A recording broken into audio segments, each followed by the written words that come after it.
സംസ്ഥാനത്ത് കൂടുതൽ ജില്ലകളിൽ ഉഷ്ണതരംഗ മുന്നറിയിപ്പ്. പാലക്കാടിനും തൃശൂരിനും പുറമെ ആലപ്പുഴ, കോഴിക്കോട് ജില്ലകളിൽ കൂടി അടുത്ത 3 ദിവസത്തേക്ക് ഉഷ്ണതരംഗ മുന്നറിയിപ്പുണ്ട്. ആലപ്പുഴയിൽ രാത്രികാല മുന്നറിയിപ്പും പ്രഖ്യാപിച്ചു. പാലക്കാട് ഓറഞ്ച് അലേർട്ട് തുടരും. മറ്റ് ജില്ലകളിൽ യെല്ലോ അലേർട്ടുമുണ്ട്. വിവരങ്ങളുമായി അലക്സ് റാം മുഹമ്മദ് തിരുവനന്തപുരത്ത് നിന്ന് ചേരുന്നുണ്ട്. അലക്സ്, പുതിയ മുന്നറിയിപ്പ് എങ്ങനെയാണ്? ആലപ്പുഴയുടെ കാര്യത്തിലാണെങ്കിൽ രാത്രികാല മുന്നറിയിപ്പ് കൂടിയുണ്ട്. എന്താണ് അതിന്റെ വിശദാംശങ്ങൾ, അലക്സ് റാം മുഹമ്മദ്? റിജിത്ത്, അതിതീവ്രമായ ചൂട് സംസ്ഥാനത്ത് തുടരും. പ്രത്യേകിച്ച് ചില ജില്ലകളിൽ അതിശക്തമായ അസാധാരണമായ ചൂട് താപനില ഉയരും എന്നുള്ളതാണ് കേന്ദ്ര കാലാവസ്ഥാ വകുപ്പ് പ്രവചിക്കുന്നത്. നേരത്തെ പാലക്കാട് ജില്ലയിലും ഒപ്പം തൃശ്ശൂരിലും ഉഷ്ണതരംഗ മുന്നറിയിപ്പ് സ്ഥിരീകരിച്ചിരുന്നു, അല്ലെങ്കിൽ ഉഷ്ണതരംഗം സ്ഥിരീകരിച്ചിരുന്നു.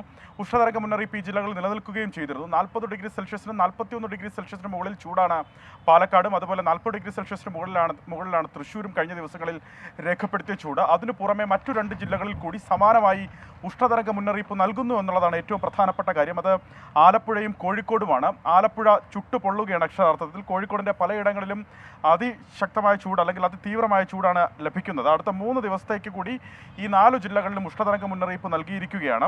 പാലക്കാട് ഓറഞ്ച് അലേർട്ട് തുടരും. മറ്റ് 3 ജില്ലകളിലും യെല്ലോ അലേർട്ടാണ് കേന്ദ്ര കാലാവസ്ഥാ വകുപ്പ് പ്രഖ്യാപിച്ചിരിക്കുന്നത്.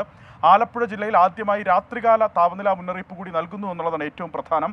ഇന്ന് കുറഞ്ഞ താപനില ആലപ്പുഴ രേഖപ്പെടുത്തിയത് സാധാരണയേക്കാൾ 4.2 ഡിഗ്രി സെൽഷ്യസ് വരെ കൂടുതലാണ്. നമുക്കറിയാം, ആലപ്പുഴ ഒരു തീരദേശ ജില്ലയാണ്, കടൽ ഏറ്റവും അടുത്ത് കിടക്കുന്ന ഒരു ജില്ലയാണ്. അതുകൊണ്ട് തന്നെ രാത്രികാല താപനില കൂടി വർദ്ധിക്കാൻ സാധ്യതയുണ്ട് ആലപ്പുഴ ജില്ലയ്ക്ക് എന്ന മുന്നറിയിപ്പാണ് നൽകുന്നത്. ഈ 4 ജില്ലകൾക്ക് പുറമെ മറ്റ് 8 ജില്ലകളിൽ കൂടി ഉയർന്ന താപനില മുന്നറിയിപ്പ് അടുത്ത ദിവസങ്ങളിൽ തുടരുമെന്ന്, അല്ലെങ്കിൽ ഉയർന്ന താപനില അടുത്ത ദിവസങ്ങളിൽ തുടരുമെന്ന മുന്നറിയിപ്പ് കേന്ദ്ര കാലാവസ്ഥാ വകുപ്പ് നൽകുന്നുണ്ട്. പൊതുജനങ്ങൾ ജാഗ്രത പാലിക്കണം, അങ്ങേയറ്റം ജാഗ്രത. പ്രത്യേകിച്ച് ഈ ഉഷ്ണതരംഗ മുന്നറിയിപ്പുള്ള ജില്ലകളിൽ കൂടുതൽ ജാഗ്രത പാലിക്കണമെന്നുള്ളതാണ് സംസ്ഥാന ദുരന്ത നിവാരണ അതോറിറ്റിയും ആരോഗ്യവകുപ്പും നൽകുന്ന ജാഗ്രതാ നിർദ്ദേശം. നേരിയ മഴയ്ക്ക് കൂടി, അതായത് വേനൽ മഴ കൂടി ലഭിക്കാനുള്ള സാധ്യത പ്രവചിക്കുന്നുണ്ട്. പ്രത്യേകിച്ച് തെക്കൻ കേരളത്തിലെയും മധ്യ കേരളത്തിലെ മലയോര മേഖലയിലായിരിക്കും വേനൽ മഴ ലഭിക്കാൻ സാധ്യത. ഇടിമിന്നലിന് സാധ്യതയുള്ളതിനാൽ പൊതുജനങ്ങൾ ഇടിമിന്നൽ ജാഗ്രതാ നിർദ്ദേശങ്ങൾ കൂടി പാലിക്കണം. നേരത്തെ പറഞ്ഞതുപോലെ ഈ കടലിൽ ഈ ഉയർന്ന താപനില ഉണ്ടാകുന്നതിനാൽ കടലാക്രമണത്തിനും അതുപോലെ ഉയർന്ന തിരമാലയ്ക്കും സാധ്യതയുണ്ടെന്നുള്ള മുന്നറിയിപ്പ് കൂടിയുണ്ട്. തീരദേശവാസികളും മത്സ്യത്തൊഴിലാളികളും ജാഗ്രത പാലിക്കേണ്ടതുണ്ട്. റിജിത്ത്. ശരി, അലക്സ് റാം മുഹമ്മദ് തിരുവനന്തപുരത്ത് നിന്ന് വിവരങ്ങൾ നൽകുകയായിരുന്നു.